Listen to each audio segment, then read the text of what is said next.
Question number 6 करते हैं। Question number 6 में पहले क्वेश्चन को अच्छे से रीड करेंगे।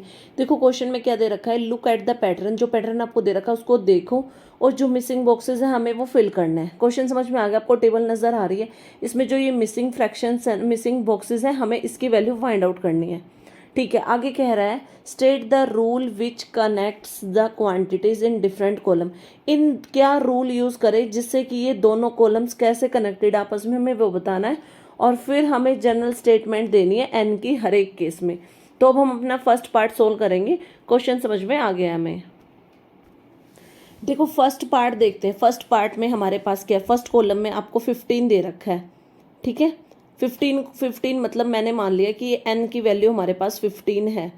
अब ये हमारे पास 15 है और ये नीचे आपके पास क्या है, इसको मान लेते हैं हम टर्म, यानी इस वाली पूरी कॉलम को, पूरी रो को हम एन मानेंगे और इसको मैं मान रही हूँ टी, यानी टर्म मान रहे हैं। तो टर्म क्या है, जब आपके पास एन 15 है तो टर्म आपके पास 10 आई है।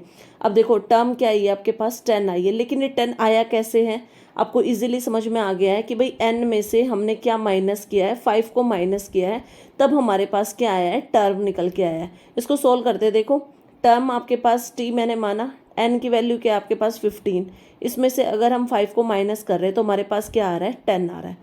समझ में आया आपको? देखो फर्स्ट पार्ट में बिल्कुल ऐसे ही किया गया है। दूसरे पार्ट को भी देख लेते हैं कि हमारा ये रूल फॉलो होता है या नहीं। दूसरे कॉलम में जा रहे हैं। दूसरे कॉलम में हमें एन दे रखा है 14 और आपके पास टर्म निकल के क्या आई है, 9। अब अगर हम यही फॉर्मूला यूज़ करें, t is equal to n minus 5, देखते हैं हमारा आंसर आता है या नहीं। n की वैल्यू क्या दे रखी है आपको, 14 में से अगर हम 5 को माइनस करते हैं तो t आपके पास क्या निकल के आ गया है, 9। तो हमने दो अपने जो कॉलम से t की वैल्यू वो चेक कर लिए, दोनों में ही करेक्ट है। अब मैं सीधा आपको जो ये फिफ्थ कॉलम है उसमें n की वैल्यू दे रखी है, t की वैल्यू निकालनी है, वो सोल्व करेंगे। अब रूल के अकॉर्डिंग आपके पास n क्या दे रखा है, 11।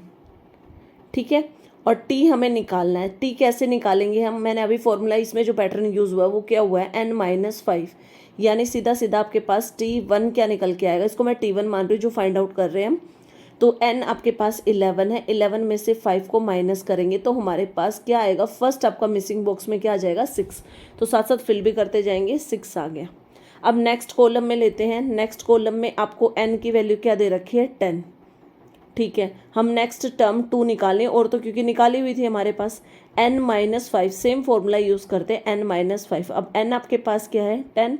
10 में से 5 को माइनस करेंगे तो हमारे पास क्या आएगा, 5। तो यानी नेक्स्ट बॉक्स जो मिसिंग है उसमें वैल्यू क्या आ जाएगी आपकी, 5। ठीक है, अब थर्ड जो टर्म निकालनी है उसको निकालते हैं। अब की बार हमें n इज इक्वल टू 0 दे रखा है। थर्ड टर्म t3 निकालेंगे, सेम फॉर्मूला यूज़ होगा, n माइनस 5। अब देखो n आपके पास क्या है, 0 है। 0 में से -5 को सब्ट्रैक्ट करेंगे तो आंसर हमारे पास क्या आएगा, -5 आएगा। इट मीन्स जो थर्ड टर्म आपके पास आई है वो क्या आ गई, -5। उसको मैं फिल कर रही हूँ बॉक्स में, -5। इसको हम अच्छे से फिल कर देते हैं, -5। अब नेक्स्ट टर्म हमें निकालनी है, नेक्स्ट टर्म को भी निकालते हैं हम।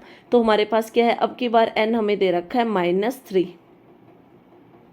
और t4 निकालेंगे, यानी टर्म 4 निकाल रहे हैं। टर्म 4 आपके पास क्या आई है, n-5, सेम पैटर्न फॉलो करेंगे हम।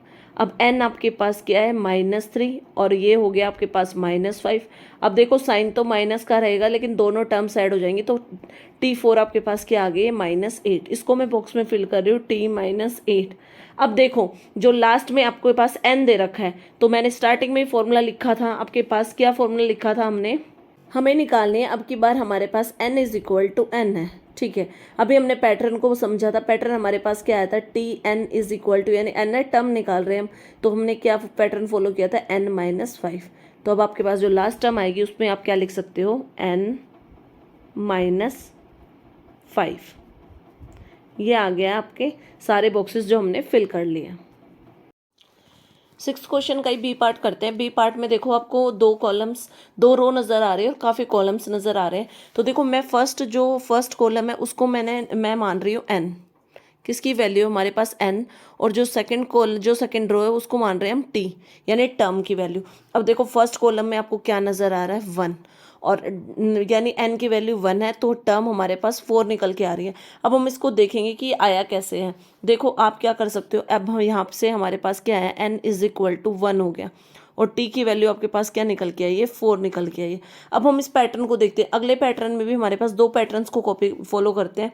सेकेंड पैटर्न में आपके पास n 2 है, तो आपके पास t 7 आया है, यानी n इज इक्वल टू 2 है और t आपके पास क्या है, 7 आया है। अब देखो इस ये आया कैसे, सपोज करती हूँ मैं t की वैल्यू निकाल रहे हैं, t की वैल्यू हमारे पास कैसे आई है, n तो अपनी जगह पे 1 है ही, यानी n, इट मीन्स हमारे पास क्या हुआ है, 3 को अगर हम n से मल्टीप्लाई कर दें और उसमें 1 प्लस करें तो शायद हमारे पास टर्म 4 आ जाएगी। हम एक बार इसको करके भी देखते हैं। देखो t की जगह पे t रख रही हूँ मैं, 3 इज इक्वल टू, देखो n की वैल्यू क्या है आपके पास, 1 है, 1 रखा प्लस 1 किया। अब 3 को 1 से मल्टीप्लाई करेंगे, 3 प्लस 1, आंसर क्या है आपके पास 4, और आप देख रहे हो कि आपकी टर्म 4 ही थी। सेकंड वाले कॉलम, सेकंड पूरे कॉलम से भी हम इसको मैच करके देखते हैं। टी का सेम अगर मैं यही पैटर्न फॉलो करूं, 3 मल्टीप्लाई n प्लस 1, देखते हैं अब की बार हमारे पास आंसर आता है या नहीं। टी इज इक्वल टू 3 ऐसे ही रखेंगे, मल्टीप्लाई n, अब की बार आपको 2 लेना है, 2 लिया प्लस 1, देखो 3 2 जा क्या हो गया 6 और 1 ऐड किया तो आपके पास क्या आ गया 7। इट मीन्स हमारे टी की वैल्यू भी सेम है ये।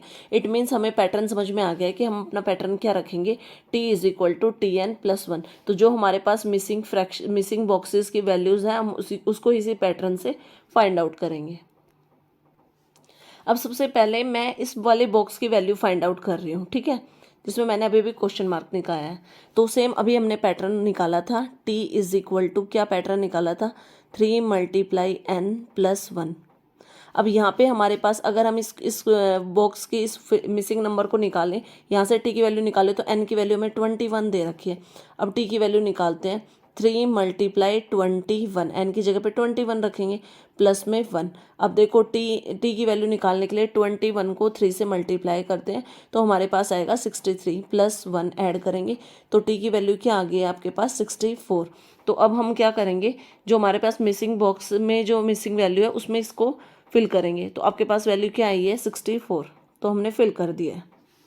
अब हम नेक्स्ट मिसिंग बॉक्स की वैल्यू निकालेंगे, सेम पैटर्न फॉलो करेंगे, t is equal to 3n plus 1, t is equal to देखो 3, अब यहाँ पे आपके पास n की वैल्यू क्या है 90, हम इसको रखेंगे 90 मल्टीप्लाई प्लस 1, t की वैल्यू यहाँ से क्या आएगी, जब 3 को 90 से मल्टीप्लाई करेंगे तो हमारे पास आएगा 270, इसमें हम 1 प्लस करेंगे तो हमारे पास वैल्यू क्या आ गई है 271। अब हम मिसिंग वैल्यू को फिल करेंगे अपने टेबल में तो आपके पास वैल्यू क्या आई है 271। अब नेक्स्ट वैल्यू निकालेंगे, अब की बार आपके पास क्या है, n की वैल्यू है 1/3, तो सेम t की वैल्यू निकालते हैं, t is equal to 3 multiply n की जगह पे आप रखोगे 1/3 प्लस 1।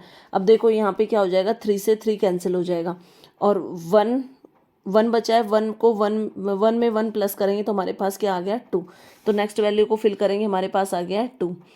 अब की बार आपके पास n की वैल्यू क्या गिवन है 0, यहाँ पे देखो आपको 0 दे रखी है तो हम t is equal to 3, n की जगह पे 0 रखेंगे प्लस 1। अब t इज इक्वल टू 3 को 0 से मल्टीप्लाई करेंगे 0 आएगा प्लस 1 और 0 में 1 ऐड करेंगे तो हमारे पास वैल्यू क्या आएगी 1। तो हम इसको फिल करते हैं मिसिंग बॉक्स में। अब लास्ट में हमारे पास n इज इक्वल टू क्या गिवन है, लास्ट मिसिंग बॉक्स को फिल करना है तो n ही दे रखा है, सेम पैटर्न फॉलो करेंगे, 3 इज इक्वल टू 3, n की जगह पे n प्लस 1, तो आपके पास सेम फॉर्मूला आ गया है 3n प्लस 1।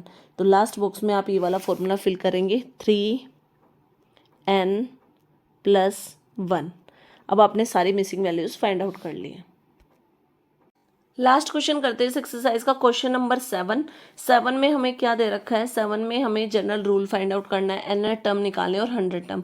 ए पार्ट में आपको सीक्वेंस दे रखी है 5, 10, 15 और 20 की। सबसे पहले बात करते हैं जनरल रूल की। देखो 5 कैसे है, अगर हम 5 को 1 से मल्टीप्लाई कर रहे हैं तो फर्स्ट वैल्यू निकल के आ रही है 5 को 2 से मल्टीप्लाई कर रहे हैं तो आपके पास क्या आ रहा है 10, वही पैटर्न में दे रखा है। 5 को 3 से मल्टीप्लाई कर रहे हैं तो आपके पास क्या आ रहा है 15 आ रहा है। इट मीन सिंपली बोले तो हम क्या कर रहे हैं 5 की टेबल लिख रहे हैं। तो जनरल रूल क्या हो गया आपके पास, मल्टीप्लाई ऑफ 5। अब हम यहाँ पे निकालते हैं nth टर्म। nth टर्म कैसे निकल के आ रही है, जब आप पैटर्न क्या फॉलो कर रहे हो, 5 को मल्टीप्लाई कर रहे हो n से।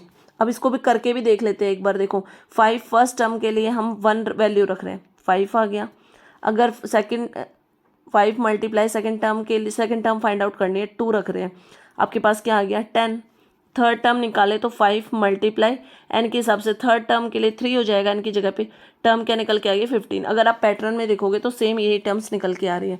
अब आपको निकालना है लास्ट में 100 टर्म निकालनी है, तो 5 एन फॉर्मूला रखेंगे, 5 मल्टीप्लाई एन की जगह पे हम 100 रख लेंगे और इज इक्वल टू क्या आ जाएगा आपके पास 500। तो अब आपने क्या किया है, जनरल रूल भी निकाल लिया, एन टर्म भी निकाली और 100 टर्म भी निकाल लिया।